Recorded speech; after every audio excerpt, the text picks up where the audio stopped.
All right, I'll just get you both to introduce yourselves to start off with. My name's Ian, and I play guitar in the band from Crisis to Collapse. And my name is Unai, and I play with Ian, and I play bass. Okay, and for the listeners out there, Unai is a Basque chap. So yeah, that's right. Yeah, well, not quite Viva Fidel, really. He's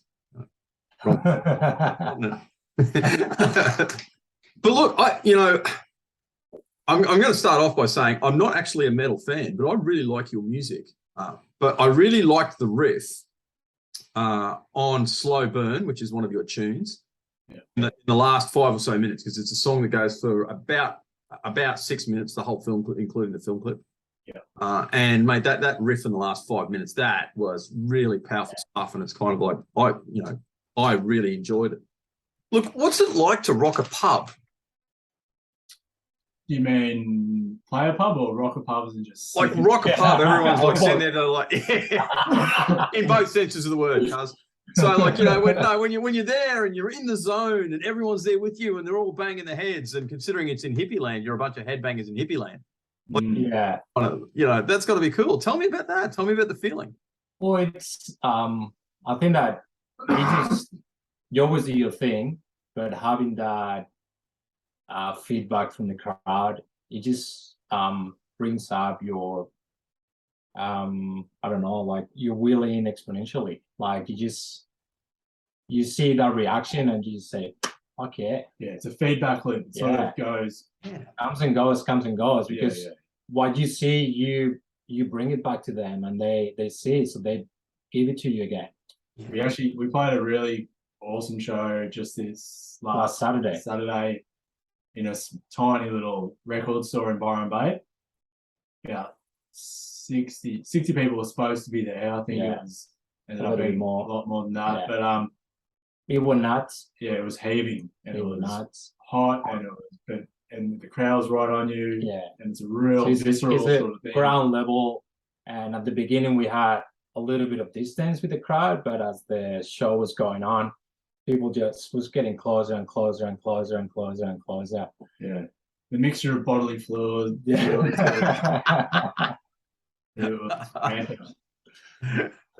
All right, so it's about the music. I don't think it's just the music. It's more like what you give on the stage, and you show the people that you're doing what you like. So regardless of the music you're doing, I think they can feel that you're enjoying what you're doing. Yeah, it's an authentic. And it's exactly. It's not like one of these shows that the musicians are just faking to play and they're not moving at all. They don't have any feelings. It's just all, you have a contract, you have to do this and that's it. No, this is raw. Well, with that, because there is a certain rawness to heavy metal. Like, what sort of, for you guys being the people that write and play the music, what sort of emotion does it evoke in you? Like, where are you digging that out from? Again, like it's to write or to play? Both.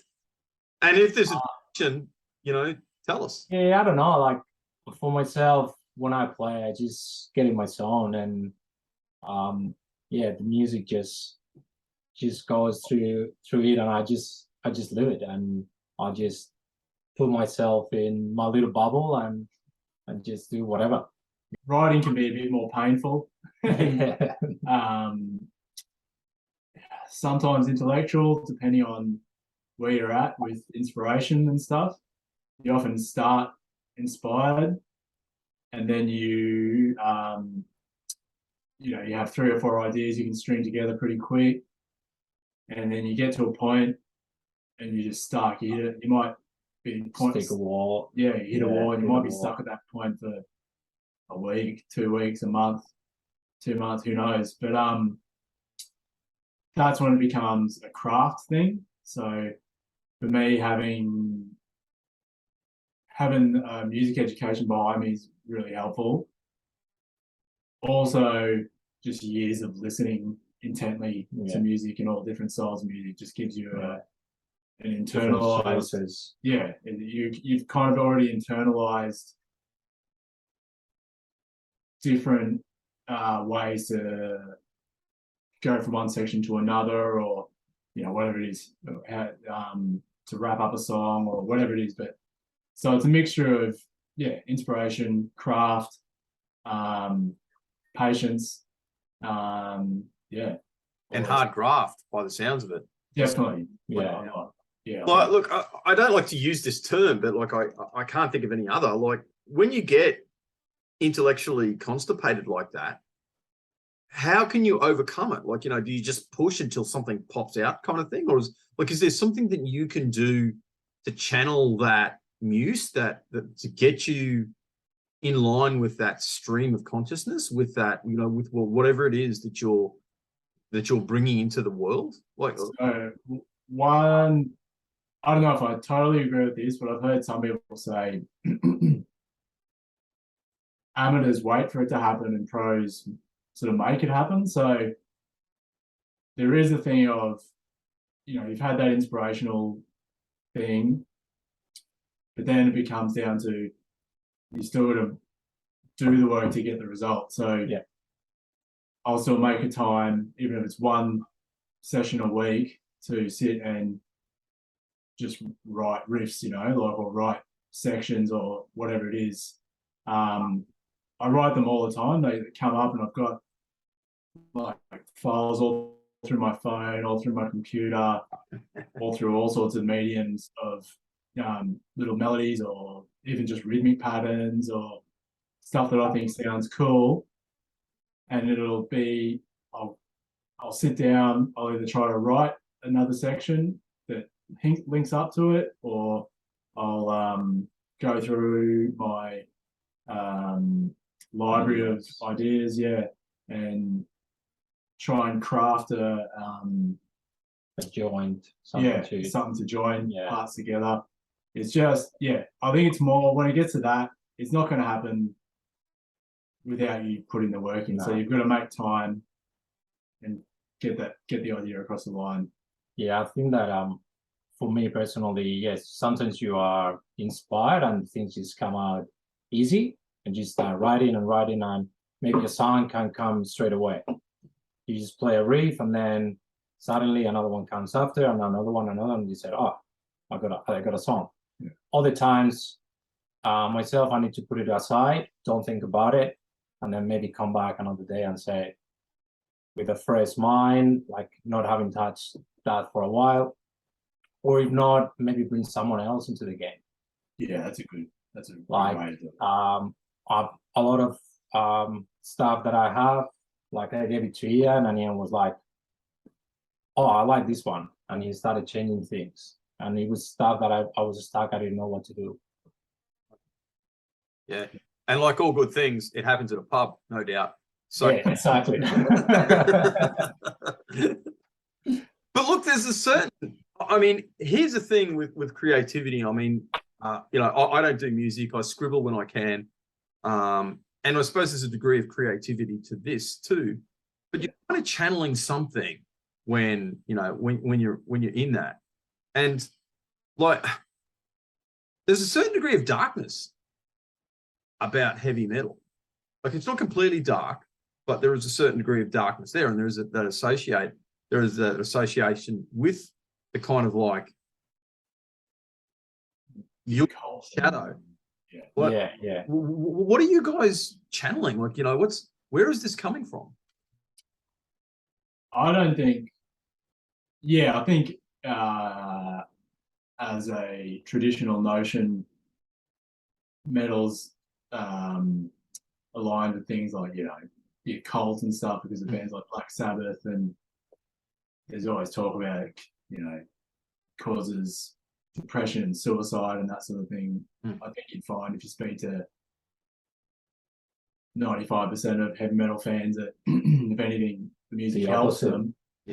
But and the imagery is that dark, often. That's where we are a little bit different. We've sort of taken a bit of a lead, I guess, from the area we're in, and ours is what's the word?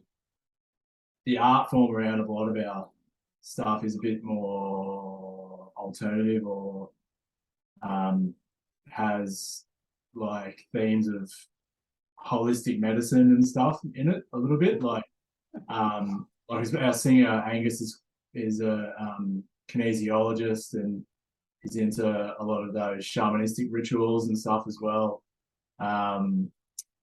So yeah, we sort of are a bit different in that way. We do still have the other gnarly skulls and stuff as well. But as far as yeah, I don't really channel anything, for me at least, writing music. It's more, that's what's internal, that's the sound I go for, it's what I gravitate towards too. Yeah, it's a natural thing for me to put out there. And I think conceptually the band is more about self-empowerment and empowerment of the collective. We're not about tearing it down and, you know, self-destruction and all that sort of stuff. It's the opposite, I'd say, for us. Yeah. See, that's it. I mean, to give it, I've never really associated metal with nihilism, to be honest. Which kind of sounds weird. I mean, that's more punk. And I know there's a bit of an overlap here because, you know, when you're talking about any category, you're always going to get a bit of an overlap. But that true nihilism is you know, is punk without getting too intellectual about it. Yeah. I find it, I don't like using these analogies, but I can't think of anything else. But like sometimes when I listen to heavy metal, and I do occasionally, although I'm not a huge fan, I kind of find it like a bit of a release. Like it's almost like a kind of pent up anger, and you kind of like let it out. It's almost like an orgasm. Oh, you know, I mean, does that make sense? Yeah, definitely, 100%. Because it has this intensity that all the genres don't have. So it kind of puts you in that situation that you maybe bring shit that you've been dealing with and you just release it. Myself, I can fall asleep listening to, I don't know, like pretty heavy metal, rock, like death metal, or like intense music, and I can fall asleep. So I think it's more how you also interpret it. And I don't know, like I think all this darkness, it's more like something that it's been put from the outside. Because then there's in fact a really good documentary. I don't remember his name now. He's a Canadian guy, Sam something, and he talks a little bit about that too. And then if you investigate a little bit in the bands and whatnot, you can see that a lot of singers or anyone, but especially singers, because they are like the main point of attention of the band, or like the like characters that it's been there from bands that have been like the greatest or whatnot. Then when they hear about the background, what they do outside the stage, it's like really usually they are like pretty chill dudes that love cats and stuff like that. Like it's pretty much the opposite. So at the end, it's also the performance that you put. A lot of bands dressed up, others not. But it's also, for myself, for example, is releasing energy when you do it. It's a hard question, and it's obviously probably going to be different for each of you. But out of your own music, pick your favorite tune.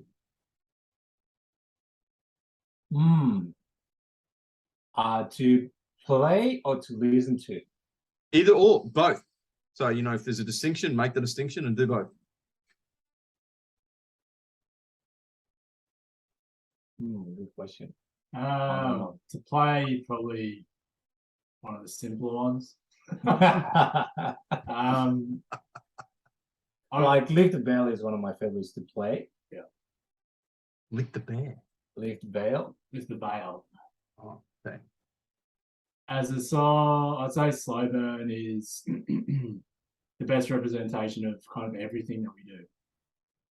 What got you each into music? Like, tell your story of, like, what led you into. Well, I was playing a Basque instrument when I was a kid, which is similar to a flute, but it only has 3 holes, which is called chistu.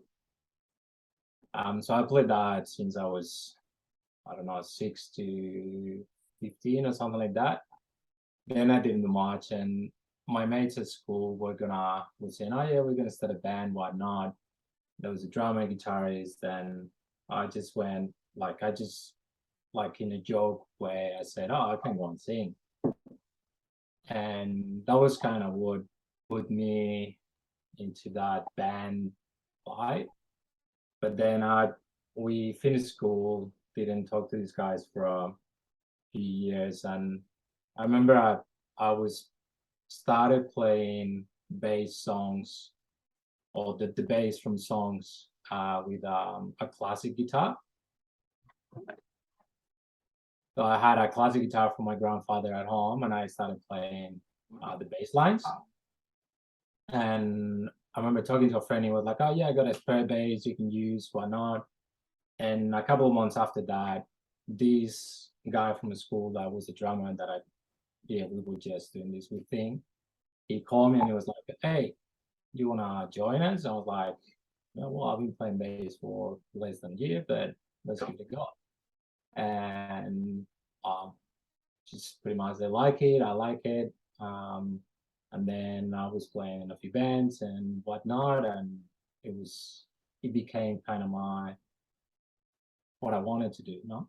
And yeah, but it was the last thing I expected to do in Bombay. But how did you get then? There's another story there. How did you get from classical guitar to where you are now? And again, like that's.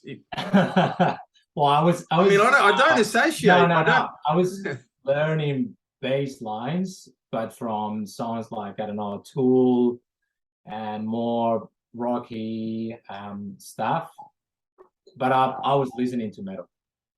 So I like metal, but yeah, I was learning more I don't know, bass lines that resonate with me. Like one of them was Anima. That was probably one of the first ones and one of the ones that I burned more because it was kind of tricky, especially when I was starting. So he was just applying him to So yeah, I was just using a classic guitar as a bass, basically. Okay, gotcha. Yeah, so it's not that I was learning classic guitar. I was just playing bass lines on a classic guitar. Makes total sense. No, it does. No, seriously, you can see that. You can see that consistent evolution. Ian? Yeah. So my best friend in primary school, he was getting guitar lessons, and he started teaching me a few chords and that sort of thing. When I was about 8 or 9, and then I was watching the ABC, good old auntie, and they had this little section back in the 90s where there was like a gap between shows, and they'd play a music clip. Yeah. And Metallica re-released an old song of theirs called One of their most famous songs. And literally, like, I can still remember standing there looking at the TV, the light in the room, sort of everything about it, and just seeing it and going, oh shit, that's where I'm going now. That's what I have to sort of revelation. Yeah, that's what I have to go after. It was just everything. Like, music was awesome. The clip is really, really good. Like the full uncut clip. Everything about it I thought was amazing. So that was it. It was literally a on-off thing for me. And from there, I just started taking those, chords and stuff that my friend had started teaching me, and said to my mum, I want to learn guitar properly. So she sort of said, if you're going to learn guitar, you've got to learn classical guitar. So I did start to learn classical guitar, and it's just been from there constantly, going after it. Genuinely a Damascene moment. Yeah, it was just from one thing to the other. And the ABC again, like it's kind of like, yeah. I associate bananas and pajamas with heavy metal. Absolutely, like that's the funny thing. It wasn't that weird afternoon time where it was all those short kid shows, and they had this weird little. And they put Metallica in between. Yeah, and they put this, and there was the full uncut version. Yeah, it's like a 7 minutes. 7-minute song, and with some pretty confronting stuff in it. Well, that was it. In the 80s, when I was watching the ABC, they used to do Butterfly Ball. That was the one that was the filler. Everybody's got to live together, mate. It was a really kind of hippie, it was so cool. It's so cool. I won't. Maybe I'll do the metal version. I'll scream it. So long and short of that is government do not defund the ABC. There's another generation. Yeah. No ABC means no ABC means no crisis to collapse. So, yes, exactly. A price not worth paying, right? Or maybe no. I'm just kidding.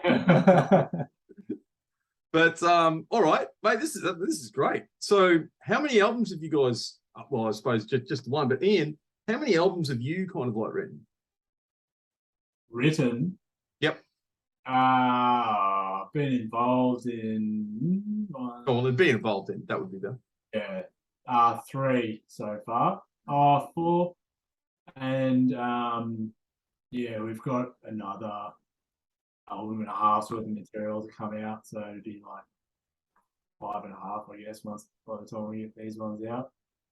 But with this new stuff, it's going to be more little batches of releases of like 3 or 4 songs. Yep. I really like the album format, but in today's brave new world, it doesn't sort of work as well. So we're just going to do that and then batch them together at the end, probably, and release them as one big thing. Unai? Probably 2 or 3 EPs back home, and then just 2. That's the same. Yeah, pretty much the same. So I would say 3 back home, and the 2 in here. All right. So what would you say to any up and coming musician? So there's something, and it doesn't matter what genre. So someone wants to get into something. What's your advice to them? Because, and I've got to say this, and the vast majority of people who ever pick up an instrument will not rock a pub. And you guys rock the pub. You're producing albums, you're getting material out there. It's good.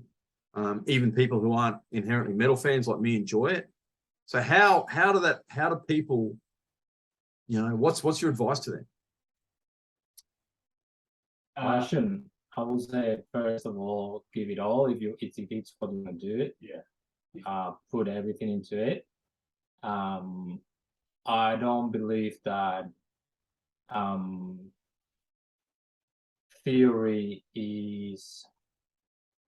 I mean, it's essential to help you compose and stuff like that. But I think you can do a lot of good shit, good stuff without theory too. I have no idea of theory. So, like, I knew a little bit when I was playing this instrument when I was a kid, but right now I don't. When I write, I don't write based on theory. I just write whatever comes, whatever I feel, whatever just. So I don't follow any rules of this has to come after this or this has to go up. No, I just do whatever. So if it's your passion, just put everything into it, basically. Wow. Yeah, I think that's the obvious thing, isn't it? Like, if you feel like you've got something to say, even if it's in an abstract sort of way through something like music, or if you've got something to do, say, in writing or art or dance or whatever it is, and you think it's worth your time to do it, then you should go for it and learn as much as you can about it. Yeah. I'm with, sorry. No, go. I'm with Unai. Like, I don't think the theory and stuff is not essential at all, especially now. But it's not a it won't hinder you. All theory is a music theory is a way to communicate what's happening in music, to my thoughts. So there's no rules per se. It's just a way to explain what's been put down. You know, it's like yeah. So that's all that is. But look, that makes sense. But how do you develop craft besides practice? Because I know one of the things that I learned from a clinic from Victor Boutin was that regardless the genre instrument you're playing, listen to, like, open your mind, basically. Like, listen not only to the stuff that you want to do, listen other stuff, because you can find inspiration, you can find ideas, you can find whatever. So at the end, that's going to help you also to write or to do whatever you want to do. Like, as Ian was saying, it can be music, it can be dancing, painting, any other art. So it's getting that inspiration or knowledge from other places too. Like, not only don't be closed and focus just in one thing that you want to do. Like, be open-minded. And think deeply about it and be brave with it. I think is the best thing. Be brave. And don't care about what people say about it. Like, don't be afraid of putting it there because someone is going to say something against it. Yeah, totally. Like, even I've had negative feedback. Most of the criticism I get is totally constructive. Could not imagine. Especially since the internet, like it's easier for the people because they're behind the screen, so it's not criticizing. It became way easier than before. Yeah, and I have to say that the vast majority, I would genuinely say, no, honestly, 99%, and I'm not exaggerating, of the feedback I get is constructive criticism / positive. So, you know, even if it's like, well, you could do this better and you could do, you know, that better. You know, you need to work on this. That was kind of like, you know, I always found that really helpful. I've only ever had, in the entire time I've been doing this now, like 2 people just go, "You suck, you just crap, you should get there," like, you know, I blocked you, and you know, kind of, okay, cool. Yeah. That's okay, man. I'm just going to put on some Prices to Collapse to help me sleep that night. To, you know, maybe I'll listen to Slow Burn. And maybe. That's the other thing. Like, if people are criticizing you and, you know, whatever, and you are doing something that's maybe a turn to a fair amount of people, that could just be your thing, and that's your niche, and maybe, and whether you realize it or not, and maybe you should own that and make it better, because you can bet there's going to be somebody out there who really likes that thing you do, because people are weirdos. So exactly. Don't be deterred by that sort of criticism. And a lot of people just do that because they're jealous. Because they might want to do the same thing, but they are not capable, or maybe they don't have the will to do it, and they just criticize because that's something they want to do, but because they can't, they just say, "Oh, if I cannot, we can do this." I got one more question before I let you go. And Ian, you don't have to answer this because you're married with kids. Is it all sex, drugs, and rock and roll, guys? Nah. Again, Ian, exercise your right to silence. Alice is going to watch this. Nah. You get the